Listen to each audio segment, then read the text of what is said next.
Baiklah, Assalamualaikum warahmatullahi wabarakatuh dan salam sejahtera. Saya Nur Akilah binti Mat Fuad akan membentangkan tajuk kajian saya mengenai strategi pembelajaran kolokasi. Okey, dan peneliti tajuk kajian saya adalah Dr. Lily Hani Farizan, PhD Asbullah. Okey, isi kandungan tajuk kajian ini merangkumi pengenalan, metodologi kajian, dapatan kajian dan juga kesimpulan. Okey, pengenalan bagi tajuk ini adalah realitinya, aspek pembelajaran kolokasi bahasa Arab mendapat kurang perhatian dan kepentingan yang mendalam dalam kalangan pelajar di peringkat pengajar menengah dan institusi pengajar tinggi. Dan perkara ini bertepatan dengan kajian yang dilakukan oleh Maktab IPA 2021 yang turut menyatakan bahawa aspek tata bahasa lebih mendapat tempat dalam kalangan pelajar berbanding aspek kolokasi. Hal ini adalah kerana kekurangan pendekatan dan strategi pembelajaran yang menjadi faktor utama isu ketidakfahaman kolokasi. Kajian ini juga sebenarnya bertujuan untuk meninjau kajian-kajian literatur ataupun lepas yang berkaitan strategi pembelajaran kolokasi yang digunakan dalam kalangan pelajar untuk melihat sejauh mana pelajar lebih memahami dan mempraktikkan konsep kolokasi dalam penulisan dan penggunaan, khususnya dalam pembelajaran bahasa Arab sebagai bahasa terpenting dalam era pendidikan di Malaysia. Okey, baiklah. Kita lihat kepada metodologi kajian. Kajian ini adalah berbentuk kaedah kualitatif yang berasaskan analisis kajian-kajian lepas. Jadi, analisis kajian-kajian lepas itu merangkumi jurnal, artikel, proceeding, tesis, buku dan juga surat khabar. Okey, seterusnya kita lihat kepada hasil dapatan kajian. Ini dibahagikan kepada dua. Yang pertama kita lihat dulu kepada konsep strategi kolokasi. Okey, strategi pembelajaran kolokasi sebenarnya adalah memerlukan para pelajar menguasai beberapa aspek atau fasa seperti dapat mengecam dan mengenal kolokasi iaitu noticing, menggunakan strategi untuk mengaktifkan pembelajaran kolokasi iaitu acquiring various strategies, dan menggunakan kolokasi yang telah diperoleh dan dipelajari iaitu menggunakannya dengan betul dan sesuai. Pernyataan ini adalah daripada kajian Young dan Barfield 2011. Seterusnya, Jiang 2009 turut menyatakan bahawa tindakan yang dilakukan secara tidak sedar atau spontan oleh para pelajar dalam proses pembelajaran bahasa adalah pengecaman.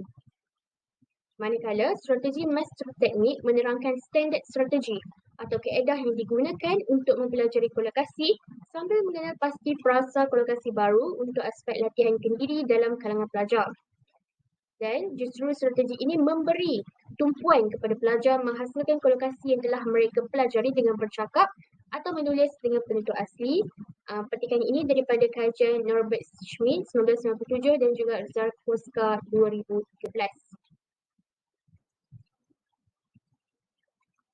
Baiklah, seterusnya kita lihat kepada kajian lepas yang berkaitan dengan strategi pembelajaran kolokasi.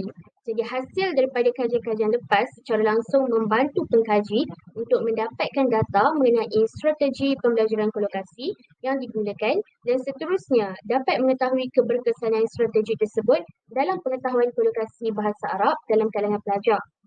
Pada tahun 2018, satu kajian daripada Lily Hani Farizan Asbullah, Maimun Akshalubis dan Ashnida Aladin yang bertajuk Kesahan dan Kebolehpercayaan Instrumen Pengetahuan Kolokasi Bahasa Arab IPT menggunakan model pengukuran RAS telah dijalankan.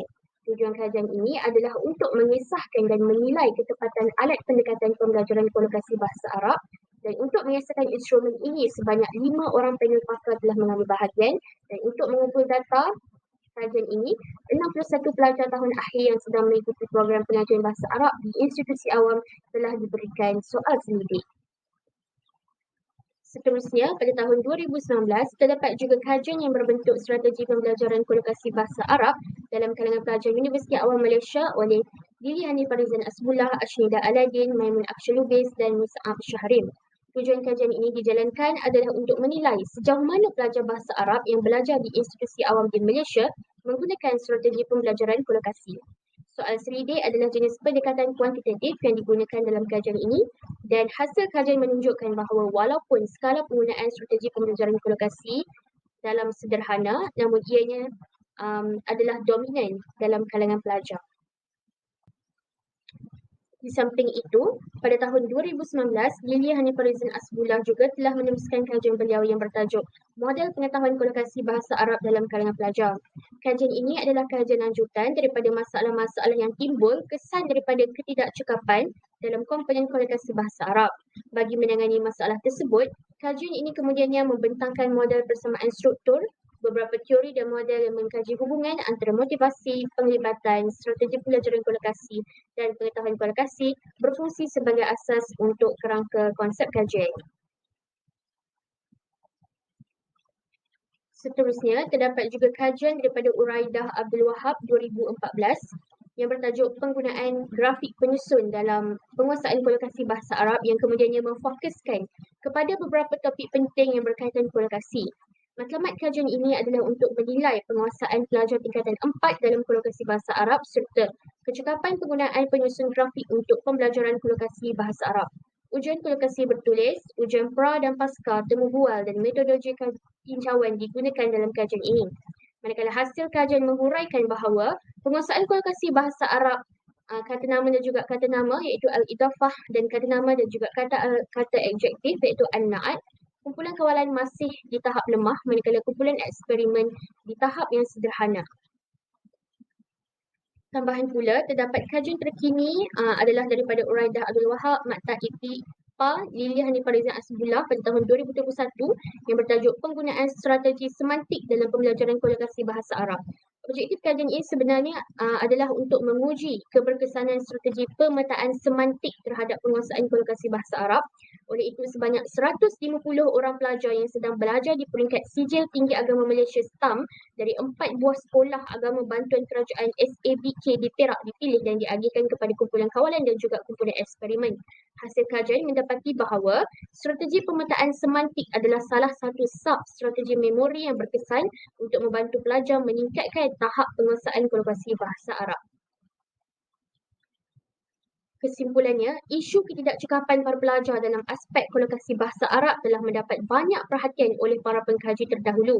Oleh itu, beberapa pengkaji telah mencadangkan beberapa strategi pembelajaran kolokasi untuk menangani masalah tersebut. Hasil tinjauan kajian literatur ini memberikan banyak input kepada pengkaji dalam mengkaji isu permasalahan kolokasi dan cara untuk menanganinya melalui beberapa kaedah strategi pembelajaran yang boleh digunakan.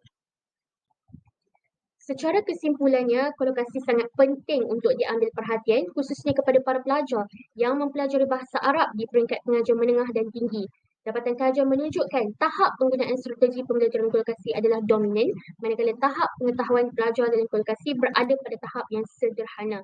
Oleh itu, diharapkan analisis kajian ini dapat menjadi panduan kepada para pengkaji lain untuk mendapatkan data dan meneruskan kajian lanjutan pada masa akan datang. Sekian, itu sahaja pembentangan daripada saya. Wabillahi taufiq wal hidayah. Wassalamualaikum warahmatullahi wabarakatuh.